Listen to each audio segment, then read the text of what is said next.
Air signs, tignan natin kung ano po ang mensahe para sa'yo ngayong araw. Keep in mind po na ito ay general reading lamang, so hindi po lahat ay makaka-relate, so be open-minded. Sa mga hindi pa po nakasubscribe dito sa ating channel, please subscribe na po kayo and palike na din po ng ating video. At sa mga nais po mag-avail ng ating private readings, Lucky Stones and Amulet, makikita nyo po yung link sa description box below, Tarot Intentions by Aliana Reyes.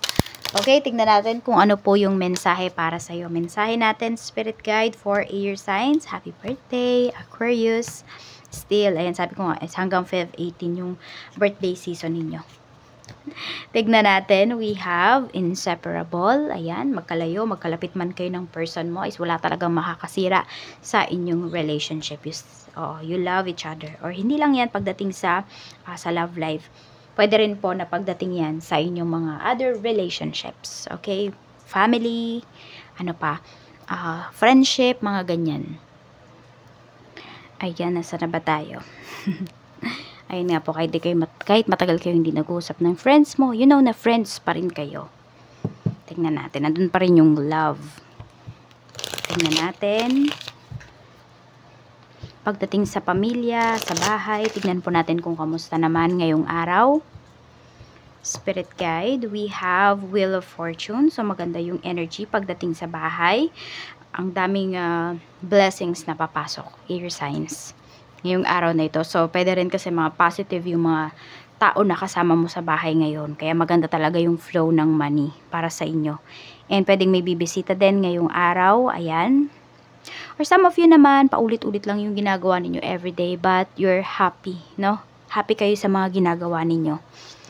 Nine of Swords, pagdating sa mga kaibigan mo, meron dito dumaranas ng depression. So, if meron kang kaibigan ngayon, air signs na lalapit sa'yo, magme-message sa'yo, try mong makinig sa kanya. Wag nyo sasabihin, kaya mo yan, kahit ikaw lang mag-isa, kaya mo yan. Wag mong sasabihin na mag-isa. Okay? Kasi mas lalo nilang mafe-feel na okay, mag-isa lang pala ako. Ako lang, yes, tama naman na sila yung makakatulong sa kanilang sarili. But the thing is, they need support. So makinig ka dito sa friend mo, parang kung ano-ano man yung sabihin niya. Kahit sabihin natin siguro air signs na pag nakikita mo siya, parang ang saya-saya naman niya, mapapaisip ka, depressed ba talaga siya? Baka hindi. Ayan, or pwedeng may kaibigan ka dito na makikipagpuyatan sa'yo ngayong araw na to. So, ang dami ninyong chika together. Tingnan natin sa mga love life mo naman. Ayan, King of Wands. Kung kayo po ay single, meron kayo nililikawan, i-push nyo na yan. Siyempre, mag-ayos po kayo. At kung meron naman dito, yung iba sa inyo, babae na single, ayan po, meron ditong isang tao na magpapapansin sa inyo. Medyo mas older to sa inyo. Ayan. At yung iba, meron kayong, kung kakilala nyo to, medyo may naririnig kayong mga not so good news tungkol dito sa tao na to. Pero kasi yung iba sa inyo is gusto naman talaga kayong kilalanin ng tao, curious siya sa inyo, at kayo din mako-curious din kayo sa tao na to. Yan. And para naman po sa mga married in a relationship natin, yung person mo, todo effort siya ngayon. Nakalimutan niya ba yung Valentine's Day? Ayan, so pwedeng nagpaparinig kayo sa person ninyo, ngayon lang siya nakaramdam. Tignan natin. Pero more on action kasi to. Yan, baka kahit ngayong araw na to, hindi naman niya nakalimutan yung Valentine's, pero sweet pa rin siya sa'yo.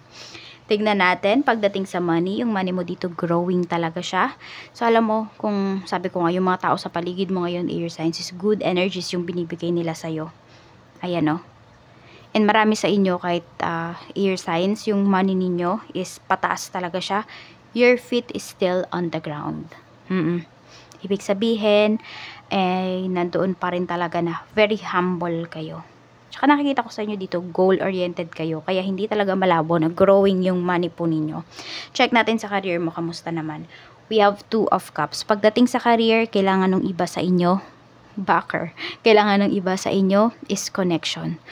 Meron dito kasi nahihirapan kayong pumasok sa trabaho or nahihirapan kayong maghanap ng trabaho. Yan po yung kailangan nyo talaga. Kailangan nyo ng connection.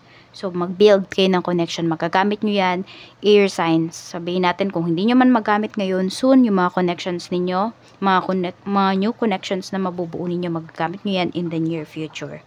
Tignan natin. We have Queen of Wands pagdating sa iyong business.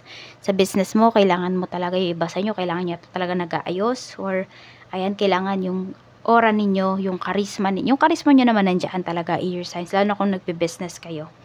Pero yung sabihin natin, yung confidence mo, okay? You feel kasi talaga na kaya mo lahat. Pero kasi hindi nyo din talaga ng connection pagdating sa business ninyo. Kung gusto nyo mag-grow talaga yung business ninyo, connection talaga. These days, napapansin ko, more on connections yung sinasabi sa inyo ni universe. Hindi lang sa inyo, air signs, even sa ibang signs. Pwedeng yun talaga yung kulang. So, labas-labas kayo sa comfort zone ninyo, attend kayo ng mga trainings, ng mga seminars, ng mga, kunwari dyan sa community ninyo, pag may mga invitations, umattend talaga kayo, mag-effort kayo dito. Kasi magagamit nyo yan pagdating sa inyong sales, yes, sa inyong business. Ayan o, mukhang may invitation kayo na marireceive dito. I-accept ninyo, punta po kayo. Malaki yung magiging ano nito, ambag sa, or malaki yung makakontribute nito sa business mo. Check natin pagdating sa mga positive energies, ayan, or positive na ganap.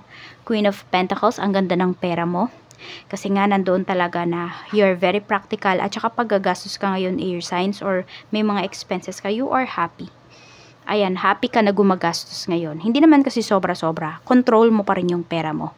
Ayan po, at merong dito, kahit nasa bahay lang kayo, pwede kayong kumita. And some of you, you have good business sense talaga.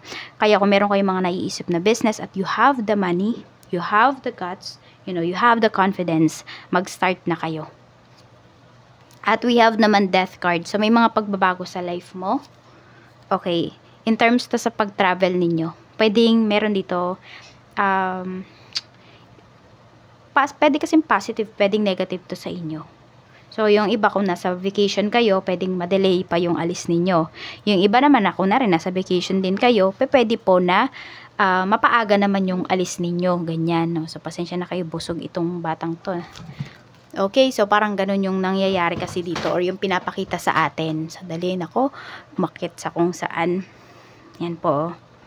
Yan, kaya pwedeng positive, pwedeng negative to. Saan ka ba dapat mag-focus? Ayan, sa mga decisions mo in life.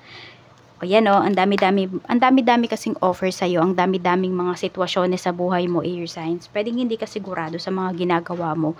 So, think it through, pag-isipan mo munang mabuti, pag-isipan mo 100 times bago ka gumawa ng mga bagay-bagay. For some of you naman, din nyo naman kailangan pag-isipan ng matagal. Bakit? Kasi connected kayo sa inyong higher self. Heightened yung intuition ninyo. Kaya alam nyo kagad kapag there's something wrong or okay lang talaga yung isang bagay or para yun sa inyo. A blessing for the right word. So medyo ingat-ingat ka sa mga sasabihin mo ngayon, or pwedeng sabihin natin makukuha mo pala. Ayan, kung meron kayong business deals dito, gamit kayo ng mga mabulaklak na words, pero alam nyo naman na honest kayo ha. Alam nyo na totoo naman yung sinasabi ninyo. Pili lang kayo ng mga right words, makukuha nyo to. Mako-close deal nyo po ito. We have a blessing to ease loneliness and bring companionship. Pasensya na po kayo kung magulo yung table natin. A blessing of the air. Ayan, may magme-message sa'yo dito. Kung nalulungkot ka kasi namimiss mo yung tao na yan, ayan, magme-message siya. Kukulitin ka niya nga. Ayan. Origans, blessing of peace after battle. Kung meron kayong nakaaway dito, air signs, ayan, magkakaroon na kayo ng peace of mind. Or sabihin natin, pwedeng nagtatalo yung isip at puso ninyo kasi meron kayong gustong sabihin sa isang tao. So, ngayong araw na to, masasabi nyo po yon at magkakaroon kayo ng peace of mind. Okay? So, pwede kasi makakabuti din naman sa tao na yun yung sasabihin mo. So, we have number 26, 19, 2, 40, 46, and 32. Maraming salamat po. Mag-iingat kayo always and more blessings to come. Bye-bye!